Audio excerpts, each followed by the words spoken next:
Have you ever loved someone? Have you ever touched someone?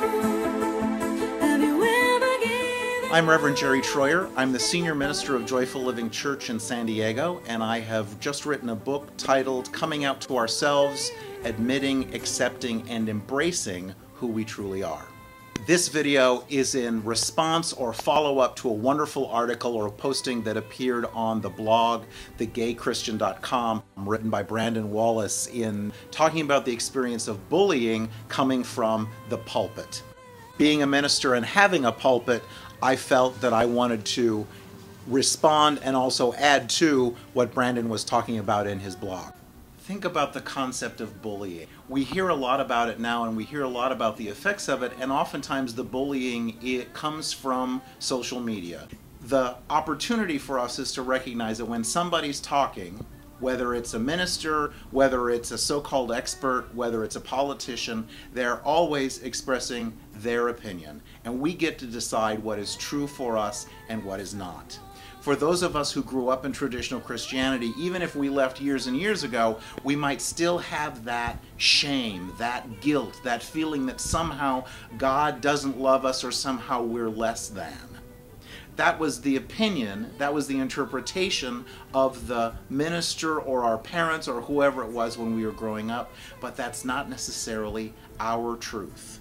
I would suggest to you that you have no less of a connection with God, Spirit, the universe, your higher power, whatever you choose to call it, than the Pope does, than your minister does, than anybody else.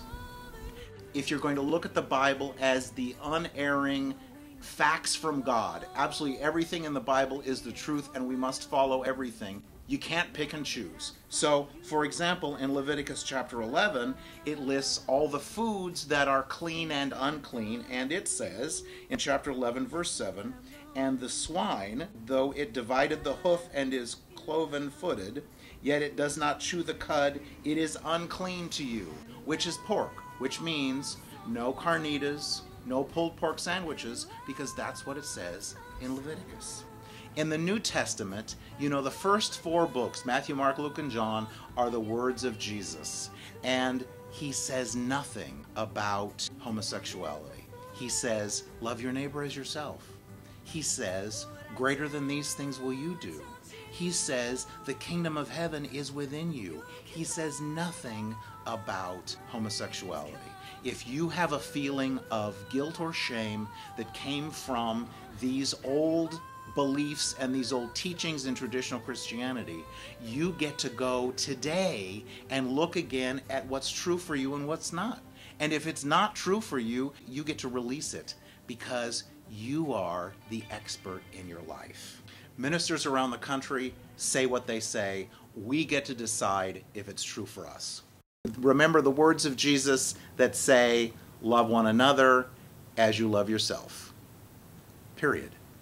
Everything else in the Old Testament was historical significance. Everything in the New Testament, with the exception of the words of Jesus, had to do with trying to build the church.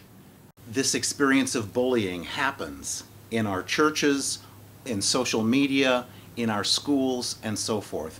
And the opportunity for us is to recognize that as people are using social media to express their opinion, we can use it too. My book, Coming Out to Ourselves, Admitting, Accepting, and Embracing Who We Truly Are, talks about beginning to identify and heal those thoughts of guilt, shame, resentment, and regret that we might have gotten from traditional religion, as well as from our parents, our grandparents, other people growing up. It's an opportunity to go in and look at what no longer works for you, heal those feelings, and begin to change your life. If you go to www.revjerry.com, you'll learn more about me, you'll have the opportunity to learn more about the book, and you can sign up for my process that I call Just Say Yes, about looking at everything that's happened. Say yes to it, release it. If it doesn't serve you anymore, and move forward. There's a great line from Will and Grace, "Gay it forward."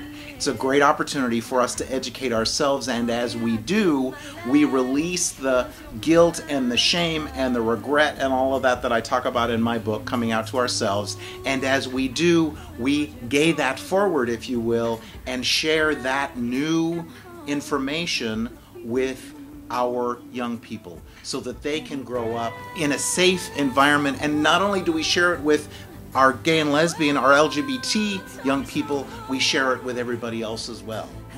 I believe it's our responsibility to share that message so our young ones growing up recognize that they're not coming in with some kind of handicap, that God doesn't love them anyway, that God and life and whatever word you choose to call it loves them, period.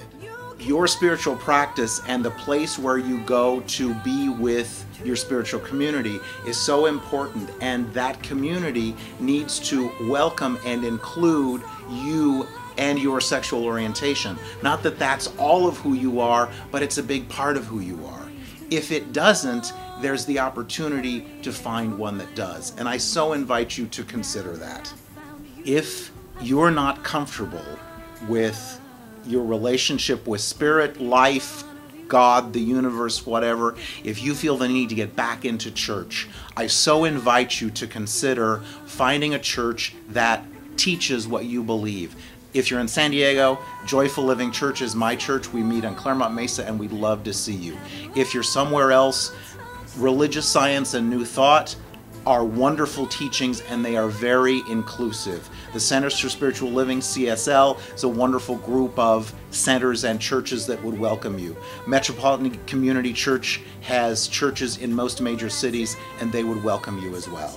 Look to the links below to find out more information about my church, the Centers for Spiritual Living, and Metropolitan Community Church. If you go to www.revjerry.com, you'll learn more about me, you'll have the opportunity to learn more about the book, and you can sign up for my process that I call Just Say Yes. Check out revjerry.com. Check out Brandon Wallace's blog at thegaychristian.com.